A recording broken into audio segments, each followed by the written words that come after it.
Sir আসসালামু আলাইকুম রহমতুল্লাহি বারাকাতু।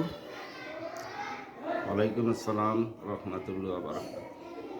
স্যার আমার প্রথম প্রশ্ন হচ্ছে, গত 5ই অগাস্ট বৈষম্য ছাত্র আন্দোলনের পর আপনার বর্তমান শিক্ষা প্রতিষ্ঠানটির কী অবস্থা স্যার? ধন্যবাদ স্যার আপনাকে।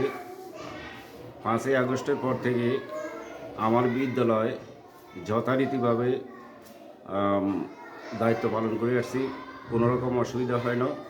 যদি অসুবিধার সম্মুখীন হই তাহলে আমার ম্যানেজিং কমিটি, পিটিএ কমিটি, গ্রামের গণ্যমান্য ব্যক্তিবর্গ জনের সাথে আলাপ আলোচনা করে আমি এটা সমাধান করতে চেষ্টা করব। তবে এখনও কোনো এই ধরনের পরিস্থিতির শিকার আমি হইনি।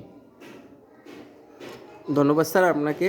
আমার দ্বিতীয় প্রশ্ন হচ্ছে, আপনি এই প্রতিষ্ঠানের একজন সম্মানিত প্রধান শিক্ষক। আপনার প্রতি আপনার সহকারী শিক্ষকদের সহনশীল আচার আচরণ কেমন, এবং আপনার প্রতি তাদের কেমন সহনশীল আচার আচরণ, যদি আমাদেরকে একটু বলতেন প্লিজ। ধন্যবাদ আপনাকে। আমি 19/3/2024 এই স্কুলে বদলিগত হয়ে আসছি।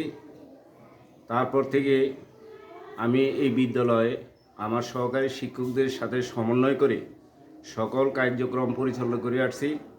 আমরা একই পরিবারের সদস্য, আমাদের মধ্যে কোনো ভেদাভেদ নেই।